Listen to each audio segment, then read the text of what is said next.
What is happening to me? Did you miss me, Spidey?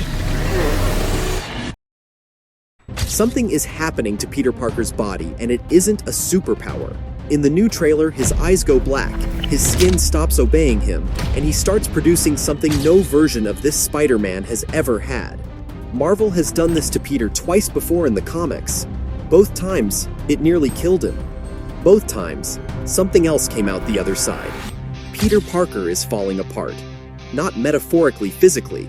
In the newest trailer for Spider-Man, Brand New Day, we watch his eyes go from human to pitch black.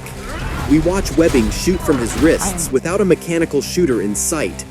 We watch him wake up inside a cocoon he apparently spun himself. Something is rewriting Peter Parker from the inside out, and Marvel has been very deliberate about showing us just enough to make us panic, and not nearly enough to explain why. So let's build the case ourselves, using the one resource nobody else is bothering to check properly: the comics this movie is clearly drawing from. Here's where we start. Spider-Man.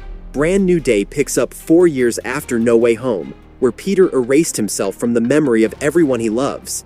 He's now fighting crime full-time, alone, unrecognized, in a New York that has no idea who he is.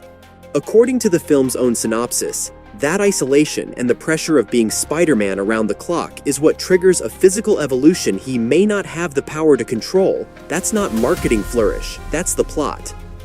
The trailer backs it up scene by scene. Peter's mechanical web shooters get destroyed mid-fight, and organic webbing takes over in their place. No cartridges, no chemical formula, just his own body producing the silk. His eyes go completely black during his fight with Scorpion.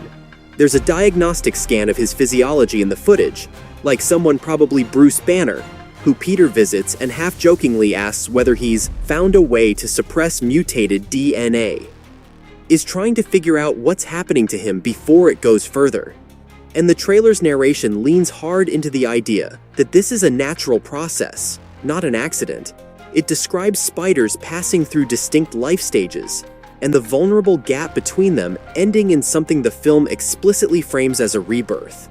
That word, rebirth, is not new to Spider-Man. Marvel has put Peter Parker through this exact arc before, in the comics, more than once. And once you know how those stories actually played out, the trailer stops looking random and starts looking like a blueprint.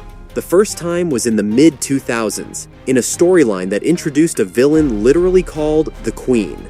In the comics, Queen, real name Anna Soria, was a World War II-era test subject from the same super soldier program that eventually produced Captain America. Except her version of the experiment used irradiated genetic material mixed with insect DNA. It scrambled her mind and gave her the ability to psychically link with every arthropod in range. Decades later, she resurfaces in New York, and she's drawn to Peter specifically because his spider, DNA, makes him the strongest connection she's ever felt. She kisses him. That kiss delivers a mutagenic enzyme into his bloodstream. And from that point on, Peter's body stops listening to him. Extra eyes start to form. His limbs begin to change shape. He becomes violently, uncontrollably drawn toward her, even though every conscious part of him is fighting it, because his mind knows exactly what's happening and can't stop his own biology. Eventually, the transformation completes, and Peter becomes something the comics call Man-Spider, an 8-limbed, fanged, fully monstrous version of himself. Queen expected the process to produce offspring. Instead, the creature dies. And it's only after it dies that Peter climbs out of the husk, fully human again, but changed stronger, faster, and now generating organic webbing directly from glands in his wrists, the same way spiders in nature actually produce silk. That detail matters because it's not just flavor text. According to Marvel's own comic canon, the webbing isn't something Peter thinks about or triggers on command. It's involuntary, tied to hydration and how much he's eaten, and it dissolves on a completely different timeline than his usual web fluid. About a week instead of an hour, because it's an organic byproduct of his body instead of a chemical formula. If Brand New Day is drawing from this material, and multiple outlets covering the trailer have independently connected the black eye imagery directly to this specific comic, Spectacular Spider-Man Volume 2 number 17, then everything we're watching in the footage lines up. The mutation isn't cosmetic. It's his physiology rewriting itself in real time, the same way it did on the page. The second time Marvel did this to Peter was even bigger.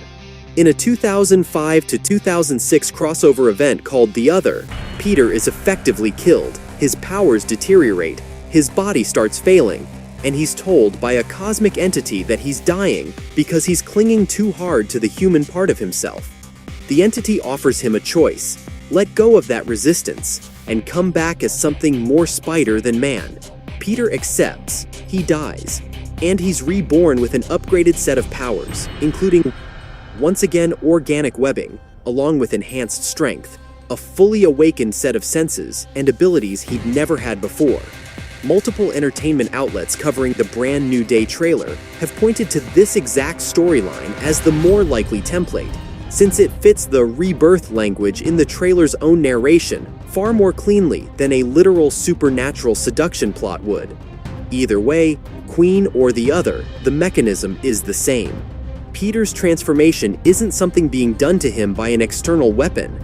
It's his own biology, pushed past a threshold, rewriting the terms of what he is. So here's where it gets genuinely interesting, because Peter's powers were never just strength and wall crawling. His most unique ability has always been his spider sense, an early warning system that lets his body react to danger before his conscious mind even registers it. In the comics, it's powerful enough that Peter can dodge an attack he never saw coming while he's asleep. In both of Peter's comic book mutation arcs, that sense doesn't just get stronger, it gets rewired.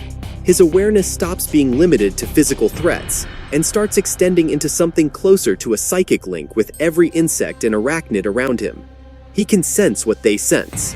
If Brand New Day is following that same arc, and there's a sequence in the trailer where Spider-Man builds an entire tornado of webbing out of nowhere while fighting a group of assassins from the ninja organization The Hand, that's not just a cool action beat, that's Peter using organic webbing with a level of precision and control we've genuinely never seen from this version of the character.